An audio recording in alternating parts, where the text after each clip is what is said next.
Imagine spending 15 years building a business that your family depends on, only to discover that one small decision, something you thought was just a logo and a website, was silently costing you hundreds of thousands of pounds. This is not a story about a company that failed. It's a story about a company that was surviving. And sometimes, surviving is far more dangerous than failing, because it convinces you that nothing needs to change. What happened next transformed a struggling UK SME into a brand that competitors could no longer ignore. And the most surprising part? The breakthrough didn't begin with advertising. It began with a question that almost no small business owner asks. Stay with me, because before this story ends, you may never look at your business branding the same way again. On a rainy Tuesday morning in Birmingham, the streets were wet, delivery vans were rushing through traffic, and inside a modest industrial unit, Sarah Mitchell stared at an email she had read 5 times. "Thank you for your proposal. We've decided to move forward with another supplier." Again. It was the 8th rejection in 6 weeks. Sarah wasn't new to business. She had spent 15 years building Mitchell Office Interiors, an SME that supplied furniture and workspace solutions to businesses across the Midlands. Her products were excellent. Her customer service was exceptional. Her team was loyal. Yet somehow, larger contracts kept slipping away. At first, she blamed pricing, then the economy, then competition. But deep down, something felt wrong. The strange part was that existing customers loved her company. They left glowing reviews. They referred friends. They stayed for years. So why were new clients choosing competitors whose products were often more expensive? One afternoon, after another lost contract, Sarah called her operations manager, Tom. "I don't understand it," she said. "We're better than they are." Tom hesitated. Then he asked a question that changed everything. "When was the last time you looked at our business through a customer's eyes?" Sarah laughed. "I do that every day." "No," Tom replied quietly. "I mean before they know us." The room went silent, because she realized. She had no idea. That evening Sarah did something she had never done before. She searched for her own company online. What she saw shocked her. The logo looked outdated. The website looked as if it had been built a decade earlier. The messaging was generic. The photos were inconsistent. The colors didn't match across social media, brochures, and email signatures. Worse still, when she searched competitors, their brands looked confident, modern, and trustworthy. For the first time, Sarah saw what potential clients saw. Not a 15-year success story. Not a reliable British SME. Not a company that solved expensive workplace problems. She saw a business that looked ordinary. And in competitive UK markets, ordinary is invisible. A week later, Sarah attended a local SME networking event. During a coffee break, she met Daniel Carter, founder of a fast-growing branding consultancy that specialized in branding services for SMEs. She almost ignored him. Branding sounded expensive, and honestly, a little superficial. But Daniel said something that stayed with her. Most SME owners think branding is what they say about their business. Branding is what customers believe before they ever speak to you. That sentence followed Sarah home. She couldn't stop thinking about it. What if the problem wasn't her product? What if the problem was the story her business was telling before she entered the room? A month later, Sarah walked into Daniel's office in central Birmingham. She expected a pitch. Instead, Daniel asked questions. Dozens of them. Why did the company exist? What did customers fear before buying? What did successful clients achieve afterward? Why did employees stay? Why had the business survived recessions, supply chain disruptions, and rising costs? Sarah answered everything. At the end of the meeting, Daniel closed his notebook. "You don't have a marketing problem," he said. "You have a positioning problem." He explained that Mitchell Office Interiors had been selling furniture. But customers weren't buying furniture. They were buying productive workplaces, employee well-being, professionalism, and business growth. The company wasn't a furniture supplier. It was a partner in workplace transformation. Sarah had never described her business that way. Neither had her website. Neither had her proposals. Neither had her sales team. Daniel outlined a complete branding transformation. A new brand strategy. A refined visual identity. Consistent messaging. A redesigned website. Customer-focused storytelling. Clear positioning for UK SME and corporate clients. The proposal was expensive. Far more than Sarah had planned to spend. That night she sat alone in her office. Payroll was due next week. Costs were rising. The economy was uncertain. Investing in branding felt reckless. But another thought was even more frightening. What if she did nothing?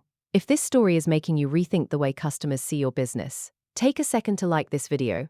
It helps more entrepreneurs discover these real-world branding stories, and you might inspire someone who's struggling with the same invisible problems Sarah faced. Now, let's continue, because this is where the story takes an unexpected turn. The rebranding process began, and it was far more painful than Sarah expected. The old logo disappeared, the familiar colors changed, the brochures were discarded. The website was rebuilt from scratch. Even the company's language changed. Instead of talking about desks, chairs, and storage systems, the brand began talking about workplace performance, employee experience, hybrid working solutions, and long-term business efficiency. Sarah's own staff resisted. "We're losing our identity," one employee said. Another worried long-time customers wouldn't recognize the company. For several weeks, Sarah wondered if she had made a catastrophic mistake. Sales temporarily slowed. Marketing campaigns paused during the transition. Competitors seemed busier than ever. Then something happened that no one expected. A procurement manager from a national healthcare organization visited the new website. She had ignored Mitchell office interiors for years. This time, she requested a meeting. Not because prices had changed, not because products had changed, because the company finally looked like a business capable of handling a large-scale contract. For the first time, Sarah realized something profound. Branding was changing the conversation she was invited into. But the biggest surprise was still coming, because the healthcare opportunity would soon reveal a truth that would test everything Sarah believed about her company. The meeting was scheduled for the following Thursday. If Sarah won the contract, it would be the largest deal in the company's history. If she lost it, the branding investment might become the most expensive mistake she had ever made. She walked into that meeting carrying 15 years of experience. But for the first time, her brand walked in with her. And what happened next changed not only her business, but the future of every person who worked there. When Sarah walked into the meeting with the National Healthcare Organization, she expected another rejection. She had prepared for difficult questions about pricing, logistics, and delivery capacity. What she was not prepared for was the very first sentence the procurement director said. "We've been following your company for the past few weeks," he said. "Your brand feels different. It feels like you understand the challenges organizations like ours are facing." Sarah froze. For years, she had tried to convince potential clients that her company was capable. Now, before she had even opened her presentation, they already believed it. That was the moment she understood what branding truly does. It doesn't replace competence. It allows people to recognize competence before you have to prove it. The conversation lasted nearly 2 hours. The healthcare team asked detailed questions about hybrid workspaces, employee well-being, procurement timelines, sustainability, and long-term support. Instead of responding with product specifications alone, Sarah found herself speaking from a new perspective. She talked about helping organizations create environments where people worked better, collaborated more effectively, and felt proud of their workplaces. The words came naturally because they were now part of the company's identity. Daniel had not given her a script. He had helped her discover the story that had been hidden inside the business all along. A week later, the email arrived. Mitchell Office Interiors had won the contract. It was worth more than any project the company had secured in 15 years. The entire office erupted in celebration. Employees hugged each other. Tom smiled quietly from the back of the room. Sarah looked around and realized that this victory belonged to every person who had stayed with the company through the uncertainty. But what happened next surprised her even more.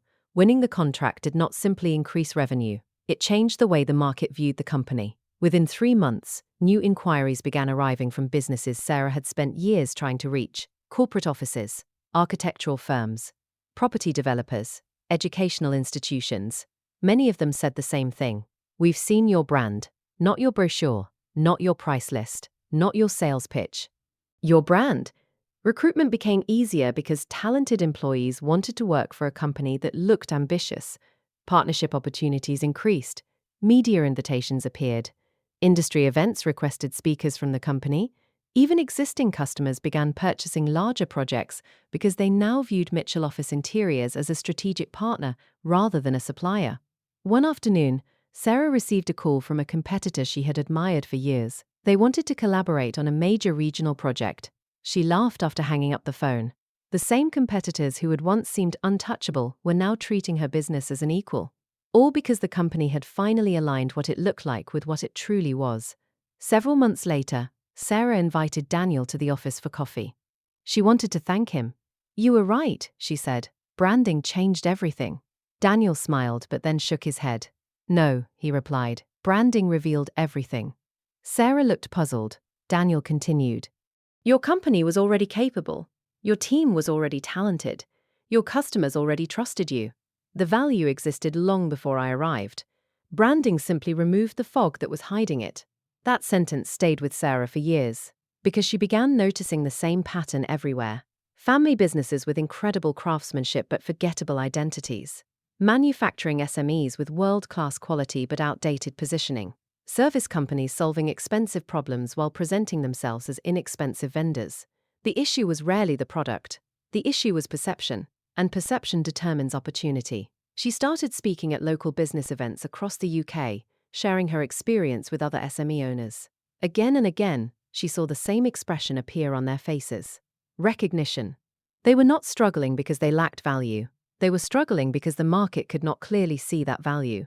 If you own a small or medium-sized business in the UK, Sarah's story may feel familiar. Maybe your clients love your work, but new prospects hesitate. Maybe you compete on price when you know your quality is better. Maybe you have spent years improving operations, products, and customer service, while treating branding as something you will fix later. But later has a cost. Every day that your brand fails to communicate your true value, someone else gets invited into a conversation that should have been yours. A strong SME brand is not about looking expensive. It is about looking trustworthy. It is about being memorable. It is about giving customers confidence before they take the first step. Branding is the bridge between the value you create and the value people perceive. And in today's competitive UK market, perception influences almost every business decision. 1 year after the rebrand, Sarah stood outside a newly completed office complex overlooking the Birmingham skyline. The healthcare project had led to more contracts. The company had hired new employees. Revenue had grown.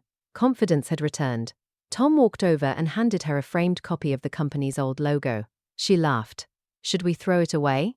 Tom looked at the frame for a moment. No, he said. We should keep it. Why?